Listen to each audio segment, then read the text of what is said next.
A very warm welcome and a very good afternoon to all the partners and investors of NJ who have joined us in this special session today. आज सभी हमारे साथ जुड़ने के लिए आपका बहुत बहुत धन्यवाद. In COVID times currently, while we were already having economic and medical pressures, for the last few days, tensions at our borders have increased significantly. The standoff which has happened at Galwan Valley in Ladakh has cost us lives of 20 brave soldiers. While we keep hearing reports of army buildup in Ladakh on both sides on one day, other day we have news of de-escalation and high-level talks happening between both the countries.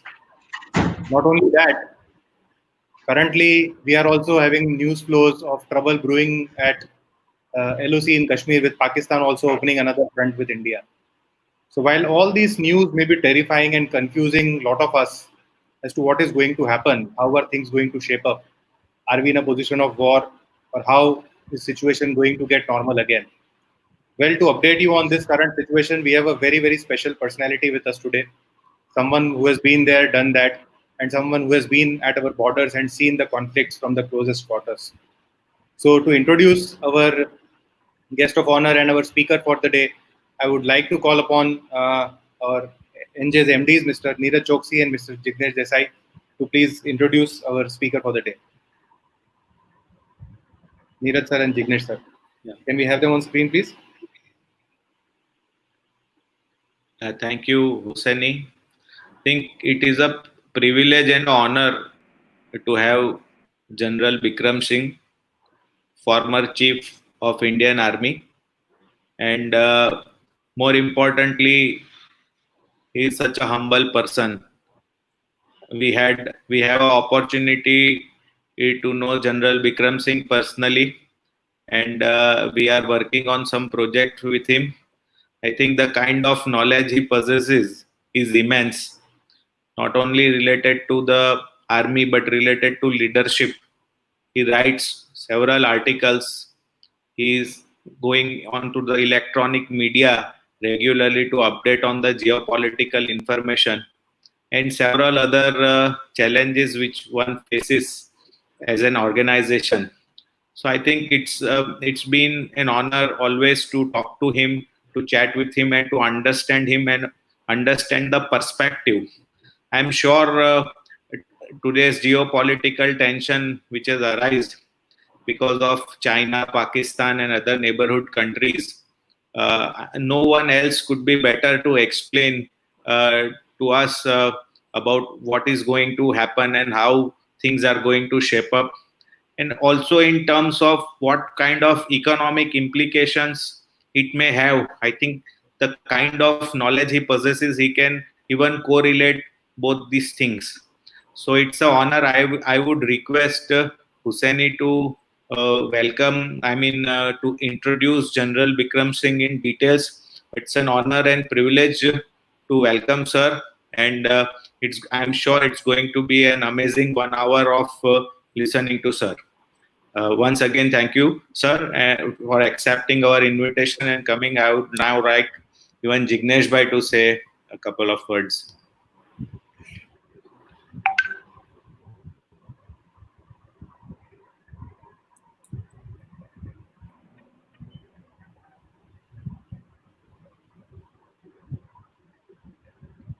Yeah, Jignesh bhai, sorry you are not audible.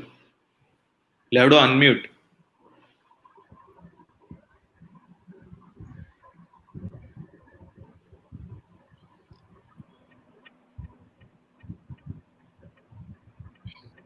Hello. Yeah, you are audible now, sir. Yeah. So good afternoon, everyone, all our partners and investors. Today we have a very, very special day because we have a very with us, General Bikram Singh. As Neeraj Bhai rightly said, he is a very humble and a very noble person, and we are really fortunate to have him with us. And on a very regular interaction with him, we try to gain a lot of knowledge from him, and he is very passionate about strategic leadership. That is his very favorite subject, And once again, I will not take much of the time, but NJ is very fortunate to have you, sir, today. And thank you very much for your valuable time and sparing your valuable time with us. Thank you so much. Thank you very much, Jignesh sir. So before I can invite General Bikram Singh to start his session, I would just like to give a brief introduction about him. Sir का brief introduction देना बहुत मुश्किल है क्योंकि उनके achievements की list इतनी लंबी है कि उन्हें ब्रीफली एक्सप्लेन कर पाना बड़ा मुश्किल है. So he has had a very illustrious career in the Indian Army, spanning around 42 years. He has also been the General Officer Commanding in Chief of Eastern Command before he was Chief of Indian Army, a field army responsible for our Chinese border along with counter-insurgency operations in Northeast region. General Singh, contrary to the perception that army men are not highly educated, is an extremely highly educated scholar. He is a graduate from US Army War College, Pennsylvania, Defense Service Staff College, Wellington, and Higher Command course at AWC Mahu. His other academic qualifications include MSc from Madras University, MPhil from Devi Ahilya Vishwavidyalaya, Indore. He has also been conferred with 2 honorary degrees of Doctorates of Science by SGGS World University, Punjab, and GNDU, Amritsar. He has served not only in India, but also in United Nations missions in Nicaragua, El Salvador, and Congo, where he was Chief Operations Officer in the first 2 missions and was General Officer commanding a multinational division in Congo comprising of 12,500 personnel from 25 plus countries. He has won the prestigious Param Vashisht Seva Medal, Ati Vishisht Seva Medal, Vishisht Seva Medal, Sena Medal, Uttam Yuddha Seva Medal from President of India. He has been awarded the Legion of Merit by US government and was also inducted into US Army War College Hall of Fame. He is also an avid golfer and was President of Indian Golf Union from 2012 to 2013 and President of Indian Polo Association from 2012 to 2014. These days, as Neeraj Bhai said, he is also visible on multiple media outlets, sharing his views on various geopolitical subjects. So, sir, a warm welcome once again to you. All the investors who have joined today would like to understand and learn from your experience as to what is happening on our borders and what are the potential threats which we are facing on all sides. So, over to you, sir. So, I'll start with Jai Hind. Thank you very much. And let me start with Jai Hind and a very good evening to everyone. And at the very outset, let me thank Neeraj Bhai, Jignesh Bhai, their partners, in fact, the entire NJ family that has invited me here today to speak to you all. And I must say that the NJ family has been contributing, rendering a yeoman's service to the nation in terms of nation building. They've been keeping people aware of how they can actually invest their money and to get the optimal returns for their money and whatever investments they can do. And I think it's a very big service to mankind. And I was just telling him before the talk that your organization carries a very big name. And I think it's the spoken reputation of any organization, I think, which is the greatest credit to the top leadership and to the management of that particular institution. So let me start by firstly complimenting all of you and the partners and all who are actually at the moment on the digital platform listening to me. Right, ladies and gentlemen, मुझे कहा गया था कि दोनों हिंदी और English के अंदर मुझे बातचीत करनी है, तो मैं इंग्लिश में भी बात करूंगा और हिंदी में भी करता रहूंगा। इस वक्त अगर देखा जाए तो एक बड़ा टेंस मोमेंट है जो जियोपॉलिटिकल अरीना है, खास तौर पे हमारे रीजन का।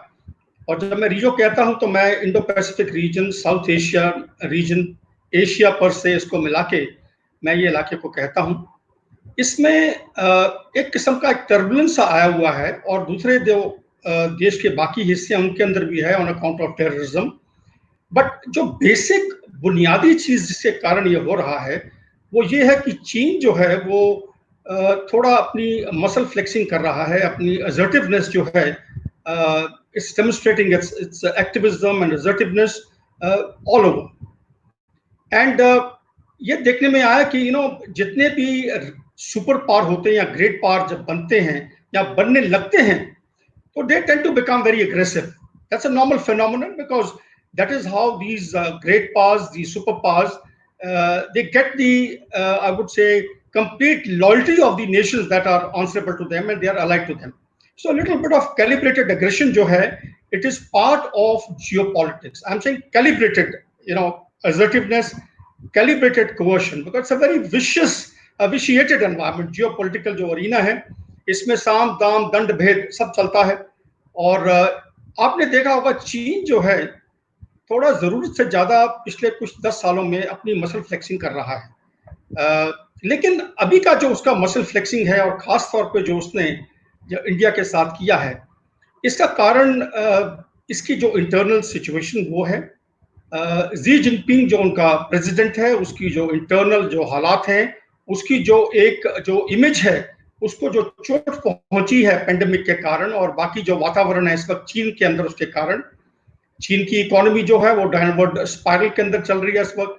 जॉबलेसनेस है, ये बड़ा हाई हैंडेड अप्रोच के साथ में अपने आप को कंडक्ट करता है। Can you imagine that when he became the president in 2013, from that time onward till 2018, 1.2 million Chinese जो हैं उनके officials, whether they were bureaucrats, diplomats, PLA officers, इसने उनको सैक किया है और इम्प्रिजन किया है। एक बड़ा हाई हैंडेड अप्रोच के साथ में ये कार्रवाई करता रहा है। और एक चीज और भी बोलना चाहूंगा, जैसे नीरज भाई ने, जिग्नेश भाई जी ने बताया कि मैं थोड़ा लीडरशिप पे बोलता हूँ, सिर्फ एक चीज यहाँ बताना चाहूंगा जो कि एक लेसन सबके लिए है, वो ये है कि जो सख्त लीडर होते हैं वो विली लिली अपनी तरफ, अपने चारों तरफ एक फायरवॉल क्रिएट कर लेते हैं यस मैन की। तो जी जिनपिंग के साथ में यही हुआ है, क्योंकि वो एक बहुत सख्त एक लीडर है, तो यकीनन इसके चारों तरफ people who are surrounding him, his advisers are nothing else but yes man, because a strong leader, nobody wants to tell him where he is going wrong, where he or she is going wrong. तो एक बड़ा, I would say, a very balanced approach जो है एक leader को रखनी चाहिए, जो कि जी जिनपिंग ने नहीं की है। इसके कारण जो है इसको ठीक एडवाइस भी नहीं मिली है, यस मैन रहा है, और जो इसके दिमाग में आया इसने किया है। अच्छा, अभी लोकल लेवल के अंदर जैसे आपने देखा, इसके साथ साथ जो टर्बुलेंस है एनवायरमेंट के अंदर जॉबलेस के कारण और हाई हैंडेड अप्रोच के कारण, इसके साथ जो उइगर्स हैं, इसके जो एक माइनॉरिटी मुस्लिम कम्युनिटी है जिंगजांग प्रोविंस के अंदर, वेस्ट के अंदर, और साथ ही साथ इनका जो रवैया है ताइवान की तरफ, हांगकांग के अंदर, इसके कारण भी जो इसकी जो आवाम है, जो सीपीसी है, कम्युनिस्ट पार्टी ऑफ चाइना, वो इतने खुश नहीं है। उसका भी जो एक किस्म का टर्बुलेंस उस ऑर्गेनाइजेशन में भी है और लोग भी उसके खिलाफ हो चुके हैं। अभी इस चीज को, ये तो इंटरनल डायमेंशंस हैं चीन के, एक्सटर्नल चीन ने बहुत फ्रंट्स अपने खोल लिए हैं। It has started the trade war, and in fact given the I would say audacity which has been acquired by Xi Jinping, and I would say foolhardiness, he has already declared कि एक long march है America के खिलाफ। तो because this is based on wrong assumptions, और मैं कह रहा था कि एक स्ट्रॉन्ग लीडर जब वो किसी के इनपुट्स नहीं लेता तो यकीनन वो हमेशा गलत डिसीजन लेता है। तो Xi Jinping is surrounded by yes man जो डरते हुए इसको ठीक चीज बताते नहीं, और ये गलत डिसीजन लिया जा रहा है। तो अभी उसका जो रवैया है विज़ावी यूनाइटेड स्टेट्स, वो ठीक नहीं है। बाकी के जो मुल्क हैं वो भी इससे खुश नहीं हैं। और मैं आपको ये बताना चाहता हूँ, 3-4 रोज पहले एक जो यूएन की जो एक बॉडी है, वो जो human rights council, UN human rights council, उसके अंदर 27 देश गए थे चीन का जो रवैया है उइगर मुस्लिम्स के खिलाफ जिंगजियांग प्रोविंस के अंदर, और जो हाई हैंडेड अप्रोच है इस वक्त चाइना की हांगकांग उसके खिलाफ। और आपको ताज्जुब होगा कि 52 नेशंस जो थे वो चीन के साथ थे, और 27 जो नेशंस हैं वो चीन के खिलाफ थे। अभी सिर्फ इसमें एक बात देखने वाली है कि जो 52 नेशंस हैं वो नेशंस हैं आम तौर पे अफ्रीका से, they are from West Asia, they are from South East Asia. ये वो नेशन है खास तौर पे जो कि डेट ट्रैप के अंदर फंसे हुए हैं चीन के। अभी चीन की जो कंडक्ट है एथिकल नहीं है। चीन ने क्या किया है, अपना जो इसका BRI प्रोजेक्ट है, तो बेल्ट रोड इनिशिएटिव जिसे कहते हैं, ये इसका तकरीबन 137 मुल्क के अंदर चल रहा है। इसका बेसिक मुद्दा था, the aim of this was to have the connectivity developed to 137 nations so that the economic integration, trade and all could be facilitated. But adopting unethical approach, चीन ने क्या किया है? चीन ने with the opacity of its procedures in lending money, with unethical practices in lending money, by increasing interest rates, not unilaterally agreeing to sort of deciding to increase the interest rates. आज जो ये मुल्क हैं जहां पे उन्होंने इनको loan दिया है BRA के तहत, they are not in a position to pay back that money. So what is China doing? China is taking their land in turn in place of money and their ability to pay, either on lease or permanently buying it. Now, this kind of an approach people have seen through. And, in those 52 countries, जिन्होंने साथ दिया था, yes, definitely it is of concern to us from security point of view. वो है Myanmar, Sri Lanka, Nepal. ये पाकिस्तान ने तो खैर इनको करना ही था, पर ये 3 कंट्रीज जो हैं जो हमारे साथ भी ठीक नजरिया रखती हैं, but they also sided China. But the other side of it is that जो 27 कंट्रीज थी जिन्होंने चीन के खिलाफ अपना नजरिया रखा UN बॉडी के अंदर, these countries actually constitute the developed world. These countries include Canada, Germany, France, some of the Scandinavian countries. It includes Australia, New Zealand, Japan. तो ये जो important companies, nations जो हैं, countries जो हैं, जो कि contribute करती हैं चाइना की इकोनॉमी के लिए, ये थोड़ा सा उसके ऊपर भी प्रभाव पड़ रहा था. लेकिन जैसे मैंने कहा, एक एडवाइस जी जिनपिंग को ठीक नहीं मिल रहा था और वो कार्रवाई करता जा रहा था. तो अभी जो कार्रवाई की चीन ने हमारे खिलाफ, ये आप जानते हैं, ये निर्भर थी जो बॉर्डर डिस्प्यूट है उसके ऊपर, और ये आ तो गए हमारे इलाके के अंदर. तकरीबन 2 महीने से ये कार्रवाई चल रही है. आप जानते हैं कि कल बयान आए थे कि ये डीलिंग करेंगे गलवान से और बाकी और जो पोजीशंस हैं उसके अंदर पंगांगसो लेक जो है, जो उसका जिक्र नहीं हुआ है अभी तक. और हमें पता चला था कि पंगांगसो लेक के अंदर इन्होंने उधर हेलीपैड भी बनाया है, अपनी डिफेंसेस तैयार की हैं. तो अभी we have to wait and watch and see how things move, how things unfold. This is the initial beginning, but I am of the view that you cannot trust China, and therefore our approach will have to be marked by I would say a tremendous amount of caution and cautious optimism जिसे कहते हैं. We can't throw caution to the winds. We have to be on our guard. Can't trust China what it is doing, and we have seen you can't trust it at a tactical level. अभी इसके साथ साथ आपको मैं पाकिस्तान का भी जरा बताना चाहूंगा.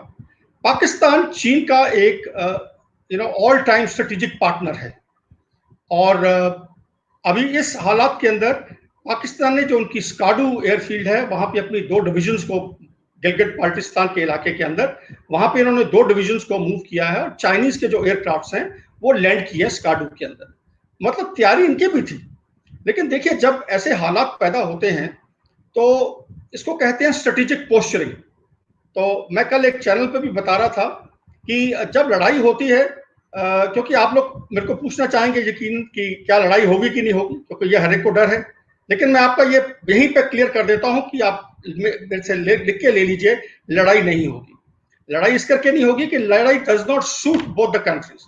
Both Asian giants are aspiring to become the regional power and global powers, and any conflict now will be a retrograde step for both the countries. और ये उनके जो एस्पिरेशंस हैं, ग्लोबल रीजनल एस्पिरेशंस, उनके ऊपर बड़ा इसका असर पड़ेगा. ये बोलने के बाद में आप, लेकिन हाँ, चुटपुट जो है, थोड़ी फायरिंग, छोटे जो इंसिडेंट्स हैं टेक्टिकल लेवल के ऊपर ही हो सकते हैं, based on some rogue element in China, just firing a shot और something happening and then there is the flare up, जैसे हुआ गलवान के अंदर. आपने देखा किस प्रकार से कार्रवाई हुई. तो अभी पाकिस्तान की मैं बात कर रहा था. पाकिस्तान के पास में जो हमें खास तौर पे ध्यान में रखना है वो उनकी कन्वेंशनल कैपेबिलिटी नहीं, उसका हमने परवाह नहीं करनी है. वो है उनकी एक हाइब्रिड वॉरफेयर लॉन्च करने की जो कैपेबिलिटी है. आजकल देखिए, कन्वेंशनल लड़ाइयां नहीं होंगी आजकल के ज़माने में.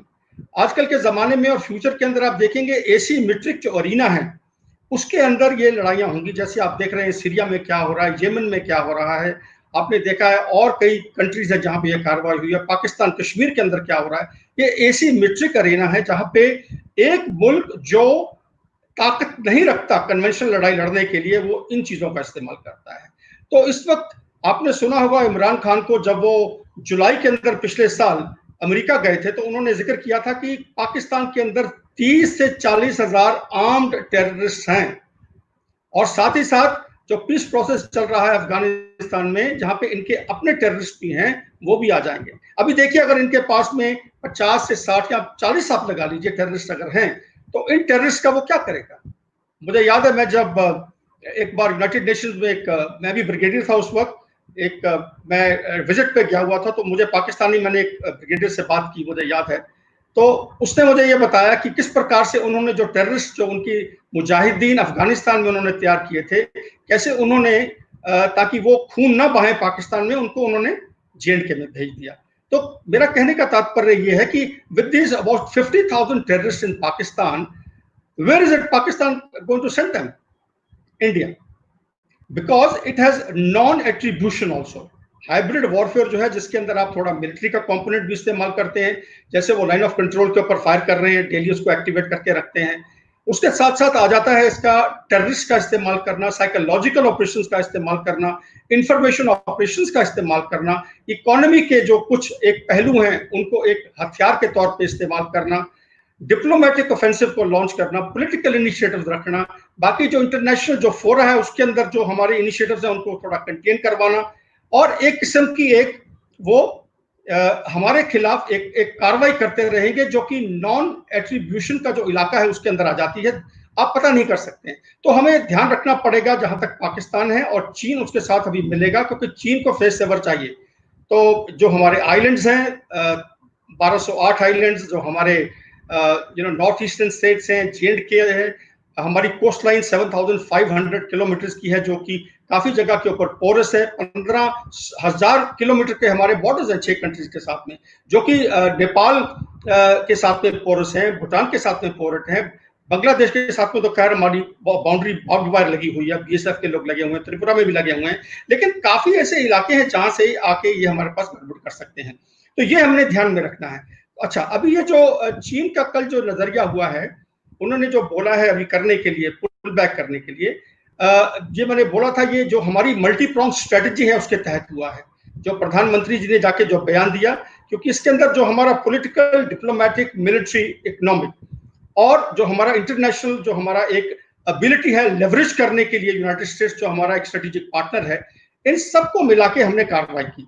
तो आप जानते हैं किस प्रकार से एक बहुत ही बेहतरीन स्टेटमेंट जो प्रधानमंत्री जी ने दी जाके लद्दाख के अंदर, उससे एक बहुत सैल्यूटरी इम्पैक्ट पड़ा चाइना के ऊपर, उनकी जो लीडरशिप उसके ऊपर, कि ये तो बड़ा गंभीर मामला है कि इंडिया इसको नहीं लेगा, क्योंकि ऐसा एक स्टेटमेंट प्रधानमंत्री जी के लेवल के ऊपर आना एक अल्टीमेट एक स्टेटमेंट है, उससे नीचे कहीं आता तो उसका वो महत्व ना होता।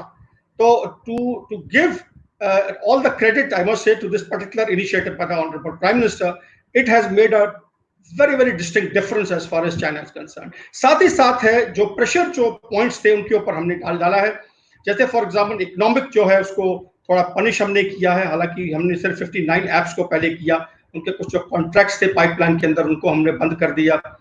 जो हमारे कुछ जो दोस्त मुल्क हैं, जैसे मैंने बताया, वो 27 जो कंट्रीज हैं वो हमारे साथ में। तो आज एक ग्रुप तैयार हो रहा है चीन के खिलाफ, लेकिन अभी ये जो कार्रवाई हो गई है, और जो अमेरिका हमारा स्ट्रेटेजिक पार्टनर है, वो 2 कैरियर ग्रुप अपने लेके आया है अपने साउथ चाइना सी के अंदर, और साउथ चाइना सी के अंदर चीन जो है आप काफी देर से अपनी it's been flexing its muscles and creating problems, to the people, to the countries which are over there, whether it's Malaysia, Philippines, Singapore, Vietnam, all these countries, Japan, it's been a rogue kind of a country which has been creating problems.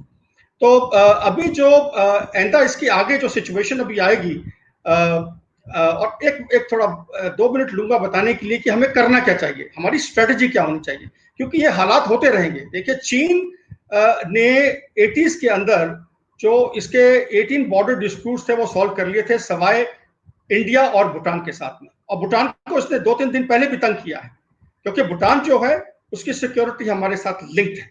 1959 के अंदर हमने protocol sign किया था, उसके बाद में revive भी हुआ था, लेकिन हमारी कमिटमेंट है भूटान को उनकी सिक्योरिटी के लिए।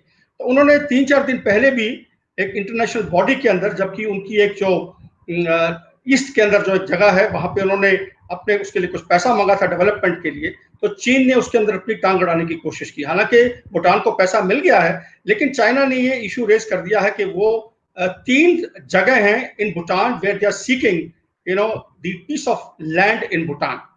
एंड ये जो ईस्ट इन्होंने किया है भूटान के ईस्ट में, ये ज्वाइन करता है हमारी वेस्ट कैमिंग को। वेस्ट कैमिंग एक डिस्ट्रिक्ट है हमारी अरुणाचल प्रदेश की, जो कि खास अहमियत रखती है। और जिन्होंने 1962 की लड़ाई के बारे में पढ़ा है, इसके बारे में आपने सुना होगा। ये वो इलाका है जहाँ पे जब हम ऊपर जाते हैं तवांग का इलाका और उसके वेस्ट का जो इलाका है उसकी मैं बात कर रहा हूँ। तो चीन ये कार्रवाइयां करता रहेगा। हमारी जो स्ट्रेटेजी होनी चाहिए वो एक एंड्योरिंग स्ट्रेटेजी होनी चाहिए, और ये स्ट्रेटेजी ये है कि जो आत्मनिर्भर भारत का जो अभियान शुरू किया है प्रधानमंत्री जी ने, I think it's an opportune moment for all of us, the industry of the country. It will take time. Everything doesn't happen overnight. But I think it's very important to carry forward this initiative and to make sure that India is a self-sustained country and we do not have to depend on the cheap goods of China. And जहाँ तक सवाल है, हालांकि ये एकदम नहीं हो सकता because the economies are integrated. Let's be very clear. It's not going to be an easy affair. But yes, I would say a very positive beginning has started. And we should carry it forward. तो आत्मनिर्भर जो भारत है, ये एक बहुत ही अच्छा मजबूत एक इनिशिएटिव है, इसे हमें मजबूत करना पड़ेगा। साथ ही साथ हमें अपनी जो हमारी मिलिट्री है उसे थोड़ा उसके ऊपर गौर करना पड़ेगा। मिलिट्री हमारी इस वक्त जो है उसमें काबिलियत है ब्लडी नोज देने के लिए चीन को। मैं आपको इतना बता दूं, अगर कल जंग भी हो जाती है, जो कि मेरी असेसमेंट के खिलाफ है, तो हमारे पास इतनी काबिलियत है कि हम चीन को मुंह तोड़ जवाब दे सकते हैं। लेकिन थोड़ा हमें और ऑगमेंट करना पड़ेगा इस कॉम्बैट पावर को। और मैं कल एक टीवी चैनल पे बता रहा था कि देखिए, जब लड़ाई खत्म होगी तो लड़ाई क्यों की जाती है? अपनी विल को असर्ट करने के लिए दुश्मन के ऊपर। तो विल को असर्ट हम करते हैं मिलिट्री कंडीशंस क्रिएट करके, और मिलिट्री कंडीशंस ऐसी होनी चाहिए कि लड़ाई के बाद में जो पॉलिटिकल लीडरशिप है देश की, वो एक पोजीशन ऑफ स्ट्रेंथ से नेगोशिएट कर सके पोस्ट कन्फ्लिक्ट जो नेगोशिएशंस होती हैं। तो जब वो नेगोशिएटिंग टेबल पे बैठेंगे हमारे पॉलिटिकल लीडर्स, तो उनके पास में काफी सारा जमीन होनी चाहिए चीन की, ताकि वो एक पोजीशन ऑफ स्ट्रेंथ के साथ में नेगोशिएट कर सकें। तो वो काबिलियत हमने थोड़ा पैदा करनी है। डिफेंसिव और थोड़ा लिमिटेड डिफेंसिव हमारे पास में है, लेकिन ज्यादा ऑफेंसिव के लिए हमें कॉम्बैट पावर को थोड़ा और ठीक करना है। साथ ही साथ हमने क्या करना है कि जो पाकिस्तान है उसके ऊपर नजर रखनी है। पाकिस्तान गड़बड़ करेगा पक्का। जैसे मैंने बोला, हाइब्रिड वॉरफेयर जो है उसके अंदर हमारे आइलैंड टेरिटरीज, उनके खिलाफ कुछ करने की कोशिश करेगा। नॉर्थ ईस्ट में जो इंसर्जेंसीज थी उनको थोड़ा भड़काने की कोशिश करेगा। तो ये इसके लिए हमें साइबर डोमेन के अंदर हमारे जो ऑफेंसिव और डिफेंसिव हमारे मेजर्स हैं उनको हमने अपग्रेड करना है और देखते रहना है। हमने अपनी नजर रखनी है पाकिस्तान की तरफ कि वो कोई छेड़खानी ना करे और कोई एडवेंचरिज्म के अंदर ना पड़े। हमने देखना है चीन को भी कि चीन जो है उसने जो एक एंटी चाइना सेंटीमेंट क्रिएट किया है, वो हम अपनी डिप्लोमेटिक इनिशिएटिव्स के साथ में, हमारे इकोनॉमिक इनिशिएटिव्स के साथ में, हम वो जो जहां पे एंटी चाइना सेंटीमेंट अभी बढ़ रहे हैं, हम उनका जरा एक्सप्लॉइट कर सकें उनको, और वहां पे अपने जो हमारे फुट होल्ड है उसको हम स्ट्रॉन्ग कर सकें। तो ये एक दूरंदेशी, एक लॉन्ग टर्म जो है स्ट्रेटजी हमें देखनी पड़ेगी। और जो मैं असेसमेंट अभी आपको दे रहा हूं, मुझे एक बात याद आई जब मैं अपना दूसरा टॉक दे रहा था एनजे ग्रुप को अपना मुंबई के अंदर। ये मेरा टॉक था 4 अगस्त 2019 को, और मुझे याद है, मेरी असेसमेंट थी, मुझे सवाल पूछा गया कि सर ये जो आर्टिकल 370 है ये एब्रोगेट होना चाहिए कि नहीं होना चाहिए, और मैंने बड़ा एक एम्फेटिक यस बोला था। एंड आपको याद होगा कि अगले दिन ही एब्रोगेट हो गया था 5 तारीख को, तो मुझे याद है। और तो कहने का तात्पर्य सिर्फ ये है कि my assessment came out true, and I'm certain my assessment with regard to the fact that China will not venture out beyond a point. It will be looking at a face saver to get out from this impasse, this very ugly situation, this imbroglio that it has created in Eastern Ladakh, or in the final stages it will get out. लेकिन हमने अपनी जो है चुकन्ने होकर रहना है। The next point which I just want to give out is regarding J&K. And internal security, because इसके बगैर जो हालात जो हैं जिनको वो एक्सप्लॉइट करेगा पाकिस्तान और चीन, उसके ऊपर हमने नजर रखना है। जो हमारी फॉल्ट लाइंस इस वक्त हैं वो हैं अपनी बेसिकली नॉर्थ ईस्ट में कुछ हद तक जो कि इंप्रूव हो गई हैं, पर बेसिकली जम्मू एंड कश्मीर हालांकि हमने एब्रोगेट कर दिया है आर्टिकल 370, अभी तक जो एक इन्वॉल्वमेंट है पाकिस्तान का वो चल रहा है जेएनके के अंदर, उनके ऑपरेशन हो रहे हैं उनके टेररिस्ट के खिलाफ, अट्रिशन हम कर रहे हैं। लेकिन सिर्फ आपको इतना बता दूंगा कि एक स्ट्रेटेजिस्ट होने के नाते कि ये जो ऑपरेशन होते हैं इंटरनल सिक्योरिटी डोमेन के अंदर, इसके अंदर जो सेंटर ऑफ ग्रेविटी होती है ये लोग होते हैं। देखिए सेंटर ऑफ ग्रेविटी फिजिक्स के अंदर एक होती है, जब सेंटर ऑफ ग्रेविटी से वेट ऊपर से बाहर निकल जाए तो वो चीज गिर जाती है, मैं उसकी बात नहीं कर रहा हूँ। मैं कह रहा हूँ सेंटर ऑफ ग्रेविटी हम वॉर फाइटिंग के अंदर इसका इस्तेमाल करते हैं। ये है स्ट्रेंथ, कैपेबिलिटी और source of power from which the enemy और terrorist derive their strength, freedom of manoeuvre and will to fight. ये डेफिनेशन है वॉर फाइटिंग के अंदर एक सेंटर ऑफ ग्रेविटी की। और सेंटर ऑफ ग्रेविटी अगर आप देखेंगे जब कन्वेंशनल वॉर फाइटिंग होती है, जैसे अगर चीन के साथ में हुई, जैसे 65 की 71 की लड़ाई हुई थी पाकिस्तान के साथ में, 62 की हुई थी चीन के साथ में, तो उसके अंदर जो कुछ स्ट्रेटेजिक टेरेन फीचर्स हैं, उनकी जो लीडरशिप है, उनकी जो रिसोर्सेज हैं, उनकी जो इक्विपमेंट है, उनको डिस्ट्रॉय करना, वो सेंटर ऑफ ग्रेविटी वहां चला जाता है। लेकिन जब हम काउंटर इंसर्जेंसी या प्रॉक्सी वॉर लड़ते हैं तो जो अवाम है, अवाम हो जाता है सेंटर ऑफ ग्रेविटी। अगर अवाम हमारे साथ रहेगा तो टेररिस्ट वहां पे ना तो उनको सिम कार्ड मिलेगा, ना उनको पानी मिलेगा, ना खाना मिलेगा, वो वहां पे रह नहीं सकते जो पाकिस्तान से आते हैं। क्योंकि यहाँ के जो बशिंदे हमारे जो बच्चे हैं वो तो मैं आपको बताना चाहता हूँ, मैंने वहां 15 कोर भी कमांड की हुई है, जो वादी के अंदर चिनार कोर जो है उसको मैंने कमांड किया ईस्टर्न कमांड से पहले। मैं आपको इतना बता दूं जो हमारे बच्चे हैं वादी के अंदर वो भटके हुए, उनको टेररिस्ट ने दूसरी लाइन पर डाला हुआ है। ये हमारा एक कोशिश होनी चाहिए उनको मेन स्ट्रीम में लाने के लिए, उनको एक एथिकल बच्चे बनाने के लिए, एक अच्छे सिटीजन बनाने के लिए, उसके लिए वक्त लगेगा। इसी करके मैं कह रहा हूं जो हमारे ऑपरेशंस हैं, और यही एक कारण है, आपने सुना होगा people friendly operations, intelligence based operation, ये जो शब्द हम इस्तेमाल करते हैं फौज में क्यों करते हैं?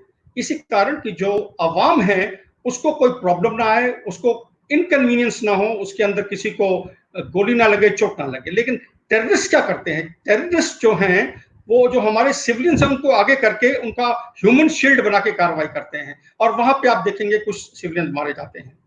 तो सिर्फ इतना बोलूंगा, बाकी हमें ये देखना है कि जो हमारे रिलेशनशिप हैं खासतौर पे बांग्लादेश के साथ में, म्यांमार, नेपाल, भूटान, ये ठीक रहने चाहिए, Sri Lanka.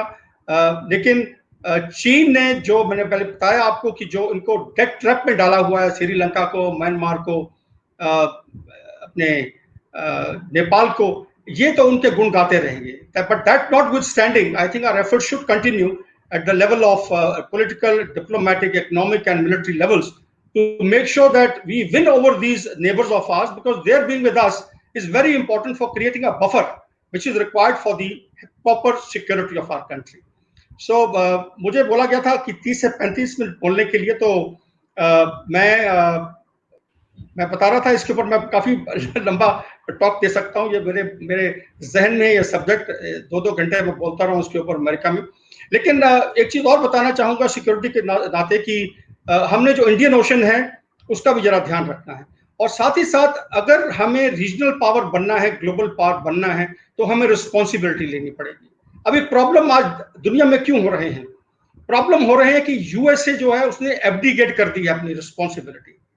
US is supposed to be a superpower, but I'm sorry to say, it's at the head of the state in the United States. He's not a statesman; he's a corporate leader. So he is looking at everything from the point of view of transactional approach है उनकी कि कहाँ मेरे को फायदा मिलेगा। तो ऐसे नहीं होता है। अगर आपने सुपर पावर बन के रहना है तो आपको थोड़ा आपकी इकोनॉमी को झटका लगेगा, आपको थोड़ा स्पेंड करना पड़ेगा अपने अलाइज के ऊपर। अभी देखिए नेटो में क्या हो रहा है। नेटो के अंदर जो प्रेसिडेंट हैं यूनाइटेड स्टेट्स के, उन्होंने बोला है कि जो नेटो की कंट्रीज हैं उनका जो 30% बढ़ना चाहिए, जो डिफेंस जीडीपी है उसका पैसा आना चाहिए नेटो को। पहले 20% आता था।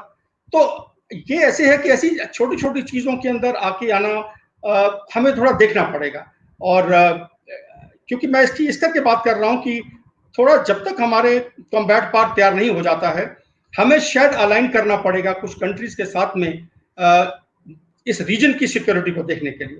लेकिन यहाँ पे सिर्फ एक बात मैं बोलूंगा कि आप बड़े एक इंटेलेक्चुअल्स हैं जो हम आप सुन रहे हैं, बैठे हैं, आप में से काफी लोग कॉलम भी लिखते होंगे।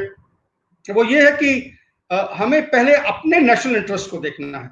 कोई भी परिवार, कोई भी ऑर्गेनाइजेशन, कोई भी नेशन जो है वो अपने इंटरेस्ट को मद्देनजर रख के कार्रवाई करता है। और इंटरेस्ट कहाँ से निकलते हैं? इंटरेस्ट निकलते हैं देश की नीड्स, देश की एस्पिरेशंस और देश के concerns.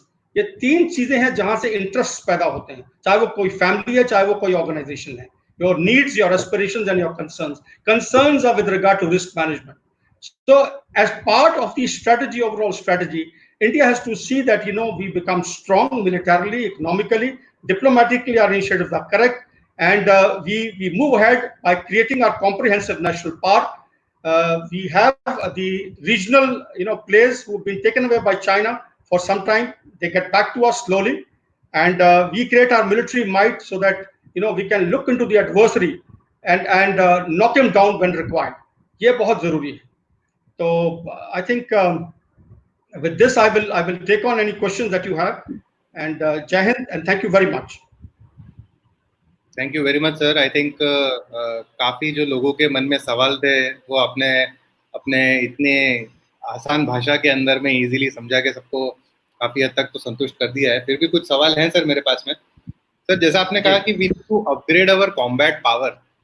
So, how do you compare Indian army vis-a-vis the Chinese army? Because we keep on hearing that China is one of the largest armies. So, how do we compare both the armies and the other capabilities of Navy and Air Force in both the countries?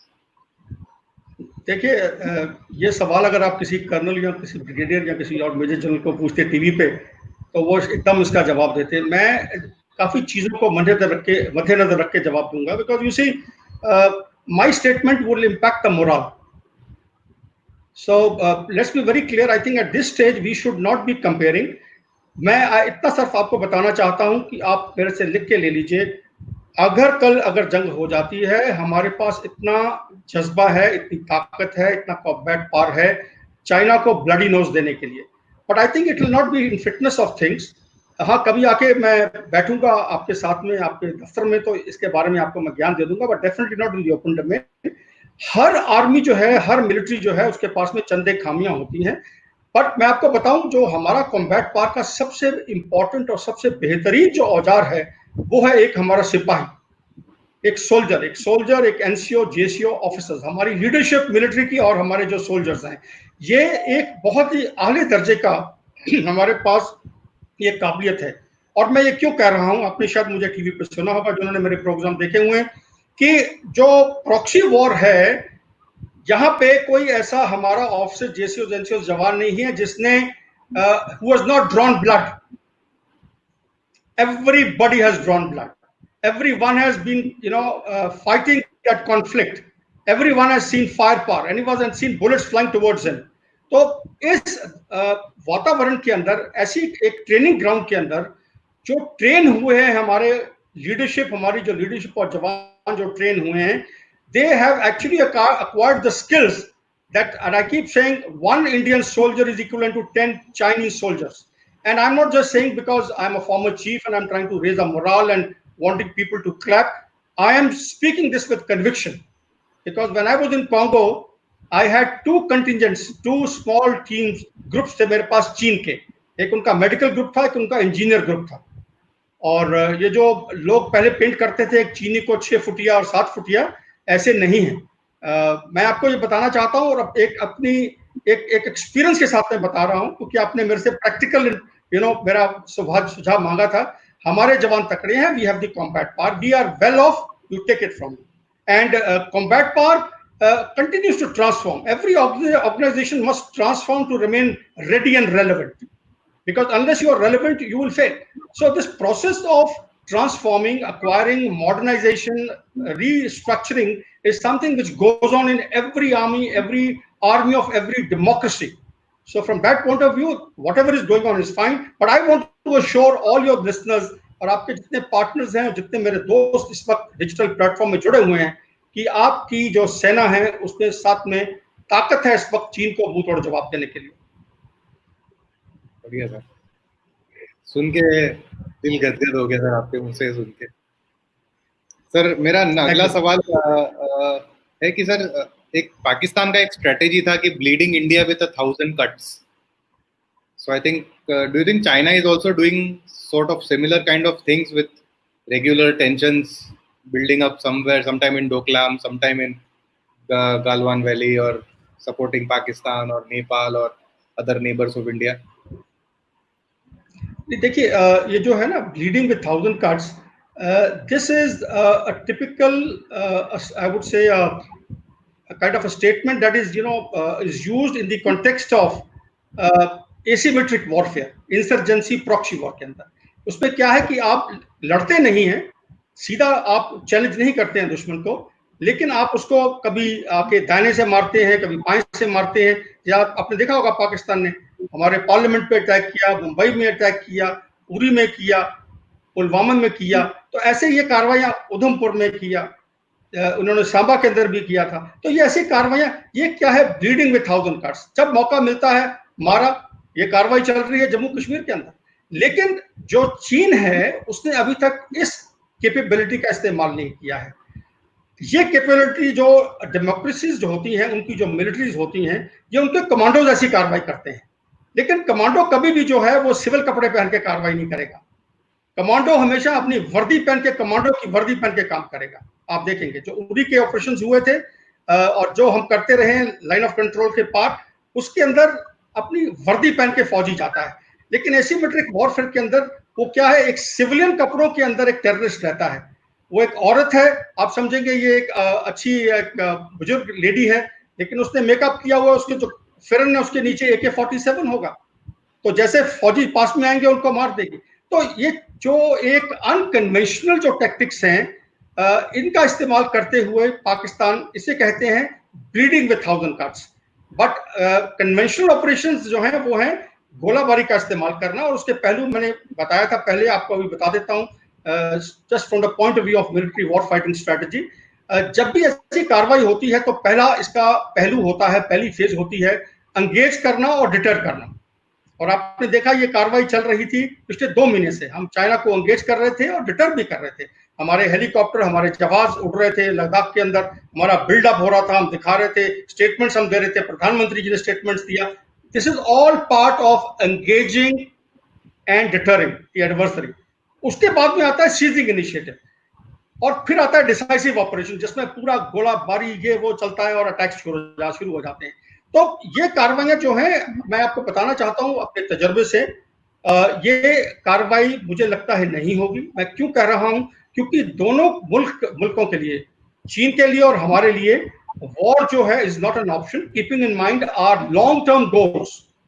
And given the wisdom of our leadership, given the fact that Xi Jinping has realised कि उसने पंगा तो ले लिया है India के साथ में, तो इंडिया पकड़ डाउन नहीं करेगा.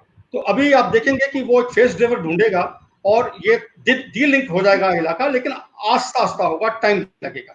लेकिन फिर भी हमें गार्ड अपना ऊपर रखना है. We do not know what will happen, but I hope I have answered your question कि 1,000 कट जो है वो एसिमेट्रिक वॉरफेयर, इंसर्जेंसी और प्रॉक्सी वॉर में इस्तेमाल होता है. वो टेररिस्ट इस्तेमाल करते हैं, कन्वेंशनल ऑपरेशन में कार्रवाई नहीं होती है. लेकिन यस, हम 2.5 फ्रंट की जब बात करते हैं, चीन से भी लड़ेंगे और पाकिस्तान से भी लड़ेंगे, वो जो हाफ फ्रंट है वो हम टेररिस्ट को मद्देनजर रख के बात करते हैं. क्योंकि जो आगे वाली लड़ाइयां होंगी उनके अंदर पाकिस्तान उनका इस्तेमाल करेगा, कन्वेंशनल फोर्सेस के साथ में टेररिस्ट का. और हमारी जो प्लान्स हैं, इन चीजों को मद्देनजर रख के बनाई गई है. 2.5 फ्रंट को, वो कैपेबिलिटी हमारे पास है, जो भी कर लें हमारे पास काबिलियत है इनको डील करने के लिए. सर, जैसा आपने कहा प्रॉक्सी वॉर के बारे में, and you are also cyber security expert, so do you think the battleground has shifted from wars to proxy wars, cyber attacks, espionage, things which Chinese companies or China keep on doing across the world? देखिए, ऐसे हालात के अंदर जो engage और deterrence का जो phase मैं आपको बता रहा था, साइबर वॉरफेयर उसके अंदर आता है, और उसके अंदर नॉन एट्रीब्यूशन है, कोई पकड़ नहीं सकता कहां से हुआ. आज तक जो स्टक्सनेट का जो इश्यू हुआ था ईरान के अंदर, उनके न्यूक्लियर प्लांट के अंदर, आपने देखा, आपको पता होगा उसके बारे में, वो आज तक लोगों को पता नहीं अमेरिका ने किया था, इजराइल ने किया था, किसने किया था. तो ये क्योंकि नॉन एट्रीब्यूशन होता है तो इसके अंदर साइबर जो अटैक्स हैं, साइबर वॉरफेयर जो है, ये इस्तेमाल इनिशियली किया जाता है एंगेजमेंट और डिटरेंस स्टेज के अंदर, जो कि अभी चल रही है, हमें ध्यान रखना है। और चीन का इस वक्त उन्होंने काफी जो हमारे कॉर्पोरेट हाउसेज हैं उनको अटैक करने की कोशिश की है। हमारे जो मैंने नीरज भाई को भी भेजा था एक कॉलम जिसके अंदर हमारी जो NHAI की जो हमारे कमांड एंड कंट्रोल स्ट्रक्चर्स हैं, डेटा, उसको भी उन्होंने कोशिश की है वहां से डेटा निकालने के लिए। पेपर्स में ये आया हुआ था, ये तो मैं वहां से मैंने पढ़ा था। तो ये कार्रवाई उस दौरान चलती है। और दूसरा आपको और बताऊं कि देखिए, एक है नॉन कैनेटिक एरीना और एक है कैनेटिक एरीना। ये नॉन कैनेटिक एरीना में चीजें आ जाती हैं, साइकोलॉजिकल ऑपरेशन हो गया, साइबर ऑपरेशंस आपके हो गए। और हाइब्रिड के अंदर आप देखेंगे 80% जो कंपोनेंट है, जो मैं आपको बता रहा था हाइब्रिड वॉरफेयर, जो कि चीन करेगा हम पाकिस्तान के साथ मिलकर हमारे खिलाफ, आप ये पक्का कार्रवाई होगी, लेकिन ये आस्ता आस्ता चलेगी, आस्ता आस्ता इसको अनफोल्ड करेगा। उसके अंदर 80% जो है वो नॉन कैनेटिक जो है औजार का इस्तेमाल किया जाता है, 20% जो है वो होते हैं कैनेटिक मीन्स, ताकि जैसे कि LC के ऊपर फायर कर दिया, कोई हमला कर दिया, कोई अटैक कर दिया, ऐसी चीजें। बट मोटे तौर पे इसके अंदर जो है अपना इकोनॉमिक, पॉलिटिकल, डिप्लोमेटिक, टेररिस्ट, इनको इस्तेमाल करते हुए अपने देश का जो एजेंडा है, जो इंटरेस्ट है, उनको प्रोटेक्ट, प्रमोट और परस्यू किया जाता है। सर एक थोड़ा अलग सवाल है ये चाइना से अलावा, कि you were the chief of Indian army for almost couple of years. So how do you motivate 10 lakh men who are under you, posted across different countries, posted across different places in the country, facing different kind of challenges? So as a leader of such a large organization, amongst the largest in the world, how do you did you motivate 10 lakh men under you? देखिए, a chief personally cannot directly motivate 1.3 million strong army people. So what he does is he has to do it in every organization. It has to be done through your subordinate leaders and commanders. So what does a chief do? Chief ensures the culture of the organization is maintained. And what is culture? Culture is a set of beliefs, customs, traditions, values which an organization follows. And culture actually it ensures the individual and collective behavior of the people of an organization.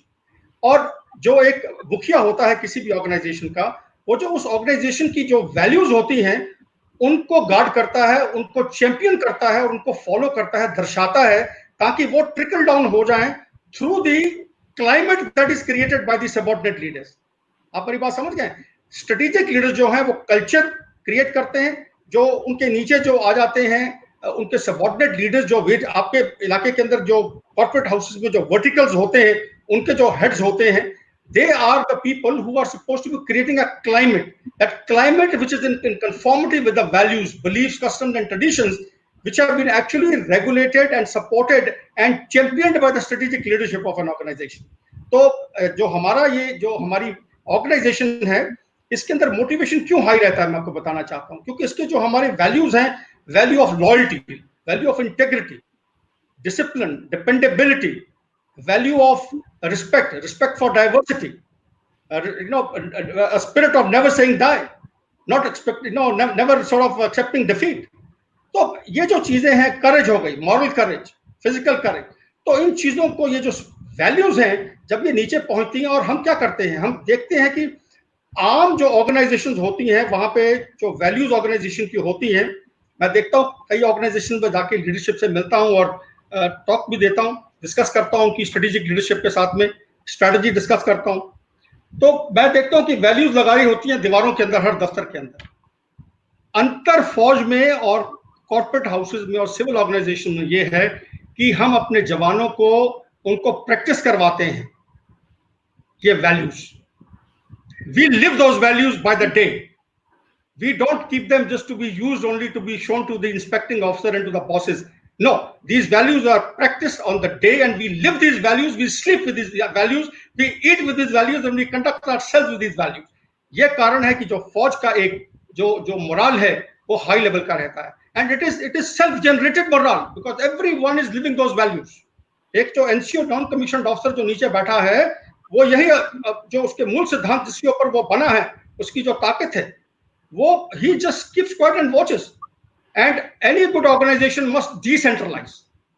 देखिए, अगर आप if you keep breathing down the neck of your subordinates, वो कभी भी वो moral high नहीं होगा. हम अपने आदेश दे देते हैं, thereafter people carry on with their work and they operate within the red lines, which are more stipulated, as I said, of the lines of our beliefs, customs, traditions, values. And values, I've told you, very important. Loyalty to the goals. This is something which remains all the time with every soldier of ours. Integrity, doing the right thing legally and morally. Loyalty, owing allegiance to the goals of the organization, to your buddy, to your friend, to your senior, your leader, your organization. ये जो values हैं हम live करते हैं. तो यही एक कारण आप देखेंगे कि बाकी यस, स्ट्रेटेजिक लीडर्स को नीचे जाना पड़ता है, क्योंकि कोई भी ऐसी ऑर्गेनाइजेशन नहीं है जिसके अंदर पॉलिटिक्स नहीं होती. और पॉलिटिक्स क्या है? Politics is a process by which power is distributed in any organisation. It is in the family, it is in your classroom, it's in the college, university, you see anywhere. People are trying to find a place for themselves. तो politics हर जगह पे है. एक strategic leader को ये देखना पड़ता है कि जो एथिक्स है वो फॉलो किए जाएं और कोई ऐसे अंडर करंट्स ना हो ऑर्गेनाइजेशन में. और उसके लिए क्या है, let me tell you, undercurrents आपके पास कभी भी, जो आपकी एक हायरार्की है लीडरशिप की, उससे कभी आपके पास नहीं पहुंचेंगे. क्यों नहीं पहुंचेंगे? बिकॉज द इंटरमीडिएटरी जो लीडरशिप है वो इन्वॉल्व होती है. जब भी प्रॉब्लम होगा तो जो इंटरमीडिएटरी जो लीडरशिप है वो क्रिएट करती है. So a strategic leader has to create means and ways to get the inputs of various, verticals of his organization, not being nosy, not trying to find faults in the people, but just feeling the pulse of the organization. And plus, we visit our subordinates very frequently. मैं जब chief था, मैं कई बार गया अपने units के अंदर, और मैं जवानों के साथ के बैठ में चीफ था, लेकिन बैठ के मग के अंदर चाय डाल के चाय पकौड़े खाता था उनके साथ में, जवानों के साथ में बात करता था. So you have to break these barriers.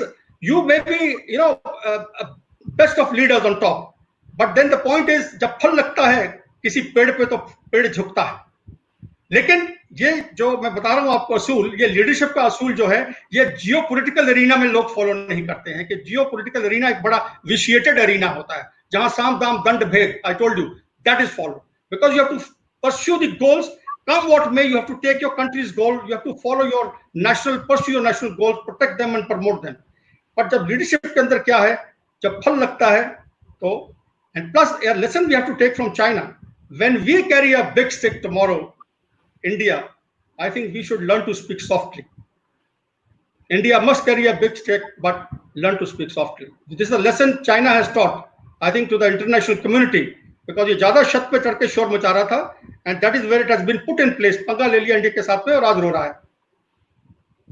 Sir, I think this is the best 5 minutes which I've heard about leadership in such simple language. क्या values को दीवार पे टांग के नहीं, दिल में लेके चलते हैं. I think very well said, sir. Sir, what is the role of women in Indian Army? How many women do we have, and how do they find their place in the army?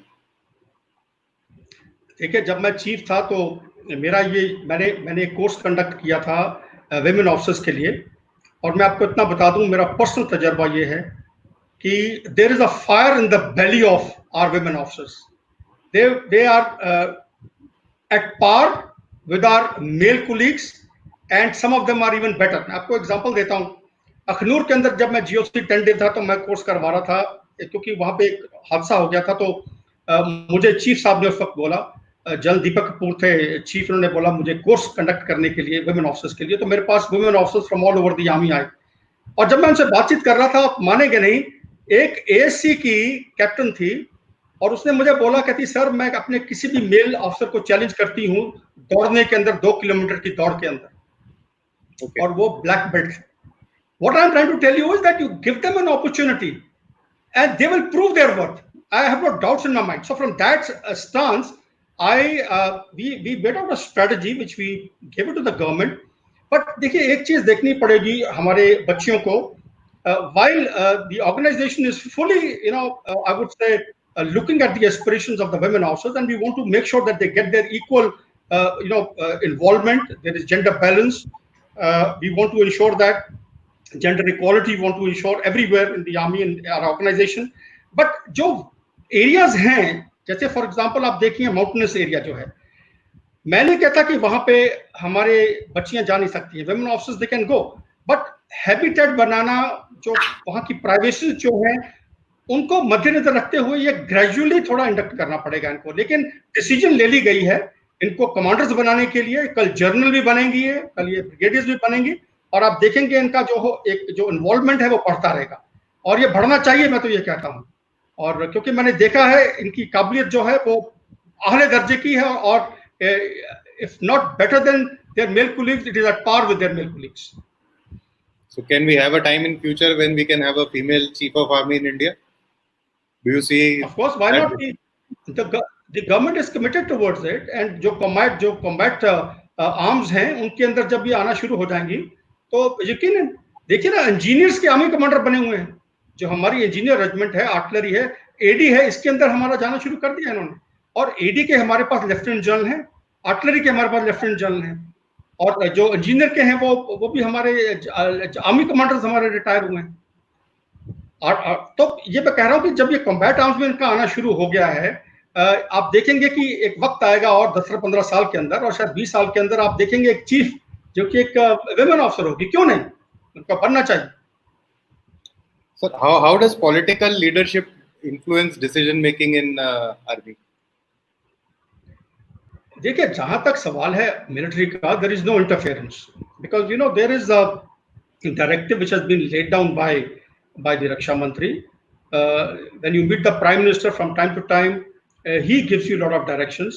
तो उनके जो आदेश हैं, जो रक्षा मंत्री जी के जो आदेश हैं, इनके मद्देनजर जो हैं वो हमारी ऑब्जेक्टिव्स और हमारे गोल्स जो हैं उनको हम बदली करते रहते हैं और रेलेवेंट बनाते रहते हैं. There is no interference whatsoever. But yes, let me tell you that wars are fought for political ends. जब हम फोर्स का इस्तेमाल करते हैं तो वो पॉलिटिकल एंड्स के लिए किया जाता है, टेक्टिकल लेवल के ऊपर जो है वो नहीं होता है. लेकिन आप देख रहे होंगे कि जो अभी हालात पैदा हो गए हैं, इसके अंदर अगर कॉन्फ्लिक्ट को शुरू करना पड़ेगा, अगर चीन ने करना है तो आदेश आएगा जी जिनपिंग से, और अगर इंडिया में करना पड़ा तो वो प्रधानमंत्री जी से आएगा. कारण ये है कि अब ये जो टेक्टिकल ऑपरेशनल स्ट्रेटेजिक अरीना जो है ये अभी एक पॉलिटिकल जो उनकी निगरानी के नीचे आ गया है, जिस प्रकार से ये ऑपरेशन चले हैं. और प्रधानमंत्री जी ने अभी बयान दे दिया है, there is no interference, but in case a conflict starts off, what is the end state that is sought from that conflict is something which will be laid down by the political leadership. How those end states are created is the responsibility of the military leadership. आप मेरी बात समझ गए? लेकिन याद रखिए, आप कभी भी, ये कॉर्पोरेट सेक्टर के अंदर भी ऐसे है, देखिए आप कभी भी आपकी जो स्ट्रेटजी है, वो स्ट्रेटजी क्या है? स्ट्रेटजी के 3 पहलू होते हैं, ends, ways and means. You know your ends, they have been defined to you by the political leadership. Resources you know, they are the means. जो वेज हैं वो इवॉल्व होते हैं, और ways is the main thing which actually any great corporate leader anywhere, any industry, either is a failure or a success because of the ways that he chooses.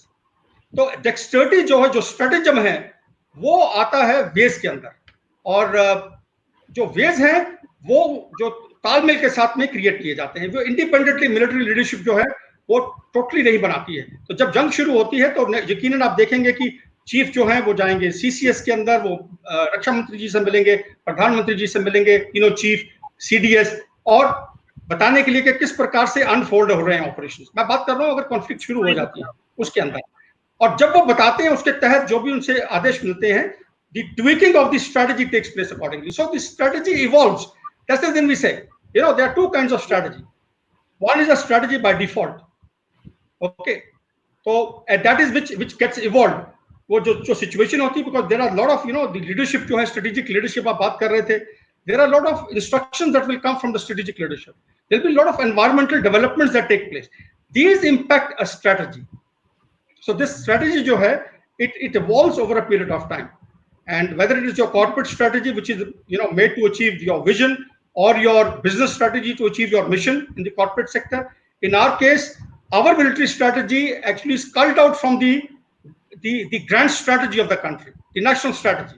और national strategy के बीच में से economic strategy, diplomatic strategy, military strategy, your water security strategy, your psychological warfare operation, उसकी जो strategies हैं वो अलग निकलती हैं। और इसी प्रकार से कॉर्पोरेट सेक्टर में आप देखेंगे कॉर्पोरेट की जो कॉर्पोरेट स्ट्रेटजी से आपके जो वर्टिकल्स हैं, चाहे वो योर ह्यूमन कैपिटल के बारे में है, चाहे वो फाइनेंसिस के बारे में, चाहे वो आपके इंफॉर्मेशन ऑपरेशन के बारे में है, मार्केटिंग के बारे में, all those are strategy, sub strategy, they are culled out from the corporate strategy. हाँ सर, बहुत टाइम से गवर्नमेंट बात कर रही है डोमेस्टिक प्रोडक्शन ऑफ डिफेंस के बारे में, make in India of defence, and अभी तो आत्मनिर्भर भारत की भी बात आपने भी कही अपने सेशन में। तो how far are we equipped for our defence capabilities with domestic manufacturing, and how much is our dependence on outside world? Yeah, you see, as a chief, I cannot afford to give you the exact details, लेकिन मोटे तौर पे बता दूं कि काफ़ी जो हैं इलेक्ट्रॉनिक्स हो गए, हमारी आर्टिलरी गन्स हो गई, एमुनिशन हो गया, हमारी यूएवीज हो गई, एयरक्राफ्ट्स, टैंक्स, हमारे व्हीकल्स, तो जो काफ़ी जो पहलू हैं उनके अंदर हमारी प्रोडक्शन ऑलरेडी शुरू हो गई है।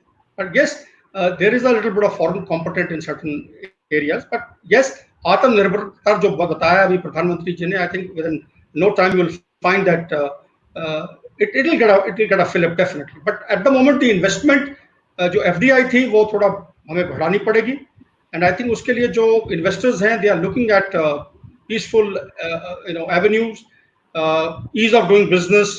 They look at all these things before they invest in any country. So keeping that in mind, I'm sure the leadership is looking at it, and they are aware of the drawbacks at the moment, and they will address those in times to come. I have no doubt that since the Prime Minister has announced Atmanirbhar Bharat, this definitely will get a shot in the arm, our defense production. Sir, अभी Covid का काफी impact है, तो एक बड़ा interesting सा सवाल है कि पूरे सब जगह हम सुनते हैं कोविड से ये इम्पैक्ट हुआ, वो इम्पैक्ट हुआ, लेकिन कहीं भी ऐसी न्यूज नहीं सुनी कि कोई आर्मी में कोविड से इम्पैक्ट हुआ है. So how is army coping up, and what is it that other people can learn from army to safeguard themselves? देखिए, सवेरे 2 किलोमीटर की दौड़ करिए, दंड बैठक निकालिए, सेहत मजबूत होनी चाहिए और जो बीमारी है दूर भागेगी, पास में नहीं आएगी. And because we lay a lot of emphasis on physical fitness. The day of a Jawan of the unit starts off with physical fitness exercises. 1 hour is spent on that. Every unit goes for a run. खैर अभी तो थोड़ा बदली कर दिया है. Now the more focus is on yoga. But yes, we lay a lot of emphasis on the physical and mental fitness of our people. And I would also urge all corporate houses that, और आपके जो partners आपके साथ में इस वक्त हैं, कि वक्त निकालना पड़ेगा 20 मिनट 30 मिनट. और मैं जानता हूँ कॉर्पोरेट हाउसेस जहाँ पे deep breathing exercises, office yoga for 20 minutes is carried out. It's very very important. It gives peace of mind to the people. Of course, अभी तो पूरा ढांचा बदली हो गया. People are operating from homes, but it can be ensured also at home with people, because you are monitoring the activities, while you're not breathing down the neck of people.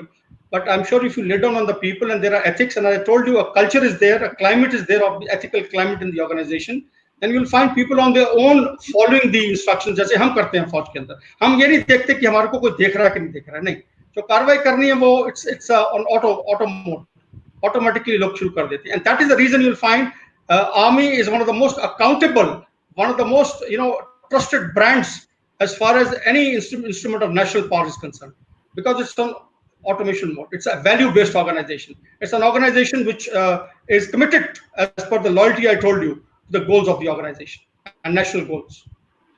So another interesting question which we have is that what does the Indian Army do during a peacetime?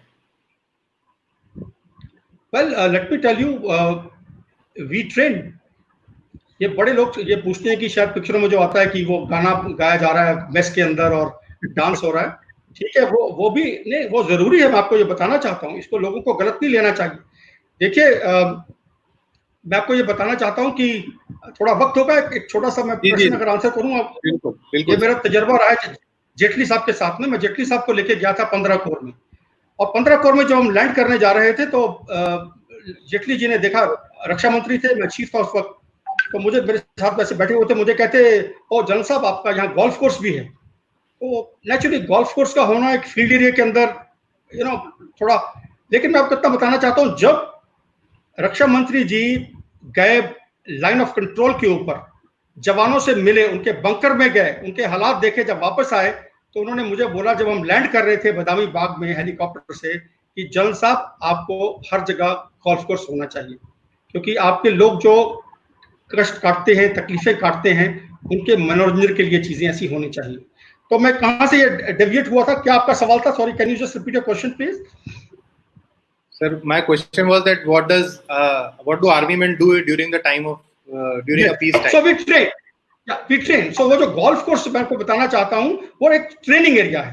वहां पे लोग आते हैं, खेलते हैं, लेकिन वहां पे ऑब्स्टिकल कोर्स बना हुआ है जिसके अंदर वो अपनी ट्रेनिंग करते हैं। तो पीस टाइम के अंदर हम we prepare ourselves to make sure we do not bleed in war. एक कहावत है, the more you train in peace the less you bleed in war. और उसके तहत हम दिन रात अपनी तैयारी करते हैं, पसीना बहाते हैं, ट्रेनिंग करते हैं, ताकि हम किसी से कम ना हो जब जंगे मैदान के अंदर जाते हैं। तो Right, sir. Sir, I'll just take my last question because we are already 1 hour above in our session. Is that what do you think India could have done better with their neighbors? Because all our neighbors seem to be against us in some way or the other. So what is it that we could have done better, or what is it that we can do better going ahead? You see, diplomatically we have to engage them slightly with greater intensity, which if you ask me frankly, it is being done. But मैं आपको इसका एक कारण बताता हूँ why it happened. You see, like I told you, China has been using unethical means, leveraging BRI, the Belt Road Initiative, जो मैं बता रहा था 137 कंट्रीज के अंदर है। उसने ये भूटान के अंदर, नेपाल के अंदर, म्यांमार, बांग्लादेश, ये सब के अंदर शुरू किया हुआ है, पाकिस्तान के अंदर भी। अभी पाकिस्तान के अंदर उनकी इन्वेस्टमेंट आप देखिए 47 बिलियन यूएस डॉलर्स, और लोग बोल रहे हैं ये शायद चली जाएगी 60 बिलियन यूएस डॉलर्स के पास। अभी देखिए इसके अंदर जो इन्वॉल्वमेंट आ रही है पाकिस्तान की, वो क्या है? पाकिस्तान फंस रहा है डेट ट्रैप के अंदर, और जब डेट ट्रैप में पाकिस्तान आ गया तो पाकिस्तान के गले के अंदर उनका जो लीडरशिप है, वो जो पटा डालते हैं ना एक जानवर के गले में, वो लेके घूमेंगे, और यही कार्रवाई हो रही है। आप देखेंगे म्यांमार में क्या है, डेट ट्रैप पे फंसा हुआ है, नेपाल डेट ट्रैप पे फंसा हुआ है, श्रीलंका डेट ट्रैप में फंसा हुआ है, मालदीव डेट ट्रैप में फंसा हुआ है। तो इसके कारण ये भाषा बोलते हैं चीन की, और चीन ने अपना बहुत वक्त गुजारा है पिछले 10-15 साल to enhance their footprint in the immediate neighborhood of India and the extended neighborhood of India. इन्होंने बड़ा एक diligently, बड़ा assiduously ये कार्रवाई की है. So they have been doing this for almost 15 to 20 years, and with the result they've been able to tie up with these people. But people are seeing through China's ulterior, their deceptive game plan, their nefarious designs, and because they are now coming in debt trap, they are all cursing. But since they are in debt trap, they cannot go against China. अभी श्रीलंका में आप देखिए जरा, for example हम्बन टोटा जो का port है, वो लीज पे चला गया है, चीन ने ले लिया लीज पे, क्योंकि श्रीलंका पैसे नहीं दे सका। मालदीव्स में ये हो रहा है, लीज पे जमीन जा रही है। सेंट्रल एशियन रिपब्लिक के अंदर काफी देश हैं जिन्होंने ना कर दिए कि हम आपके जो साथ में कॉन्ट्रैक्ट नहीं साइन करेंगे। तो इनका इस्तेमाल करते हुए एक वक्त था, आपने ये वर्ड सुना होगा, चाइनीज चार्म्स। तो चाइनीज पहले अपने चार्म का इस्तेमाल करते थे, अभी हॉकिश हुए हैं ये। तो ये पहले अपना चार्म्स का इस्तेमाल करते थे कि हम आपको ये देंगे, वो करेंगे, और वहां पे पैसा देके, लोन देके कार्रवाई शुरू कर देते थे। तो अभी ये सब लोग फंसे हुए हैं। लेकिन आप मेरे से ये मैं आपको यकीन से बोलना चाहता हूं with conviction that given another 5 to 10 years you will find these people they will be aligned with India, very intimately aligned and integrated with us, and they have seen through China. So there's no question of they sort of siding China. But yes, these countries have been also, जो landlocked countries हैं, they have the option of choosing one of the two, and while choosing one of the two, they can exploit their position to get a better deal from a country which is prepared to give them. That is what they've also been indulging in. But I think there is a realization today in the neighborhood, immediate neighborhood, extended neighborhood, and amongst definitely the developed world, that China is using its deceit, deception, guile. It is using unethical means to increase its footprint on the globe. And people are going to be totally antagonist towards their initiatives hereafter. Thank you very much, sir. I think it was wonderful talking to you. Your views on the border skirmishes, China, your views on leadership. I think very simple, very easily explained, and I think all of us can learn a lot of things from what you said. And what I can understand is that all of us have nothing to worry till Indian Army is there for us, and all of you are there for us. So NJ की ओर से सारे investors सारे partners की ओर से मेरे आपको सलाम sir, और पूरी आर्मी को सलाम हमारे सबकी तरफ से. Thank you very much sir. Any parting note which you would like to share, or any last message which you would like to share before we close the session? बस यही कहूंगा कि you are tied up with a very outstanding, very distinguished enterprise. NJ जो परिवार है एक बड़ा ethical परिवार है, और मैंने काफ़ी डील किया है नीरज भाई के साथ, जिग्नेश भाई के साथ, और मैं जानता हूं कि एक बहुत ही बेहतरीन एक वैल्यू बेस्ड ऑर्गेनाइजेशन है, और आप देखते रहिए, एक बहुत बढ़िया इनका नाम है, और आप आने वाले दिनों के अंदर आप दिन दुगनी रात चौगनी तरक्की करते रहेंगे. ये मेरी आपसे बेस्ट विशेस हैं. Keep doing well as I said earlier, and remain aligned to your goals, and continue with your ethical practices, and you have the zeal. Let me tell you, wish you all the very best. Keep doing well. God bless you all. Jai Hind. Thank you very much, sir. Jai Hind. Ladies and gentlemen, that will end our session today. Thank you very much once again to General Bikram Singh for such a heart-to-heart talk, and thank you to all of you for joining us today. That will end our session today. Thank you, sir. Thank you so much.